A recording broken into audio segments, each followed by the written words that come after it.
नमस्कार दोस्तों मैं एक कहानी के माध्यम से आप लोगों को बताना चाहूँगा कि परिश्रम क्यों करना चाहिए और परिश्रम ही सफलता की एकमात्र कुंजी है। तो दोस्तों, परिश्रम करते रहना चाहिए, लेकिन क्यों करना चाहिए? तो एक कहानी के माध्यम से मैं आप लोगों को बताना चाहूँगा कि एक आलसी व्यक्ति था जिसका नाम था बिरजू, और वह एक धनी किसान था, लेकिन वह बहुत आलसी था। उसने अपना सारा काम अपने नौकरों पर छोड़ रखा था। इस कारण वह गरीब होता जा रहा था। वह ना तो अपने घर के सामान की देखभाल करता था और ना ही अपनी गाय भैंसों का ध्यान रखता था। वह कभी भी अपने खेत खलिहानों को देखने नहीं जाता था। उसके इस कुप्रबंध एवं आलस्य के कारण उसके घर की सारी व्यवस्था बिगड़ती जा रही थी। एक दिन बिरजू का मित्र ओमलाल उसके घर पर आया। उसने बिरजू के घर का हाल देखकर समझ लिया कि बिरजू अपना आलस्य कभी नहीं छोड़ेगा। इसलिए अपने मित्र का भला करने के लिए उसने एक उपाय सोचा और उसने बिरजू से कहा, मित्र, तुम्हारी यह दशा देखकर मुझे बहुत दुख हो रहा है, लेकिन तुम्हारी इस दशा को दूर करने का मेरे पास एक उपाय है। ओमलाल की बात सुनकर बिरजू ने उत्सुकता से कहा, मित्र, कृपा करके वह उपाय मुझे बता दो, मैं उसे अवश्य पूरा करूंगा। ओमलाल ने कहा, सब पक्षियों के जागने से पहले ही मानसरोवर पर रहने वाला एक सफेद हंस पृथ्वी पर आता है और दिन चढ़ने पर दोपहर में लौट जाता है। लेकिन मुझे यह नहीं पता कि वह किस समय आता है, लेकिन जो भी उसका दर्शन कर लेता है उसको कभी किसी चीज की कमी नहीं होती। यह सुनकर बिरजू ने कहा, कुछ भी हो मित्र, मैं हंस के दर्शन अवश्य करूंगा। ओमलाल के जाने के बाद बिरजू अगले दिन सुबह सुबह उठा और हंस की खोज में खेत खलिहानों की ओर चल दिया। वहां पहुंचकर उसने देखा कि एक व्यक्ति उसके ढेर में से गेहूं अपने ढेर में डाल रहा है। बिरजू को देखकर वह घबरा गया और बिरजू से क्षमा याचना करने लगा।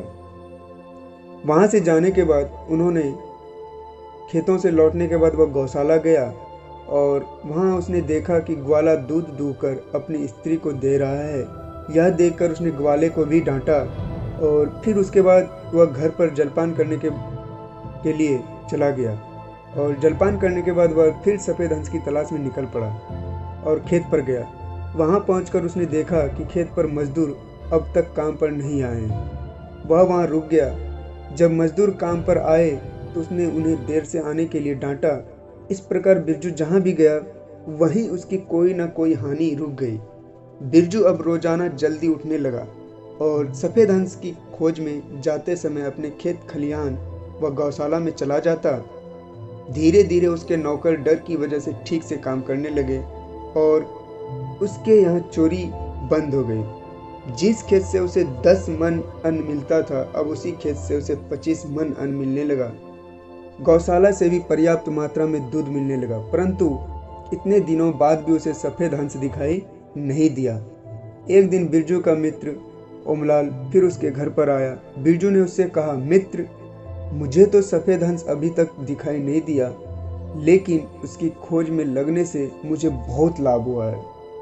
ओमलाल हंसा और बोला, मित्र, परिश्रम करना ही वह सफ़ेद हंस है। मतलब मैंने जिस सफ़ेद हंस के बारे में तुमसे कहा था, मैंने झूठ कहा था, क्योंकि तुम सवेरे उठो और अपने खेत खलिहान में जाओ, क्योंकि सवेरे बिस्तर छोड़ देना चाहिए और अपने खेत खलिहान और अपना जहाँ भी बिजनेस जो भी चीज़ करते हैं उसको देखना चाहिए।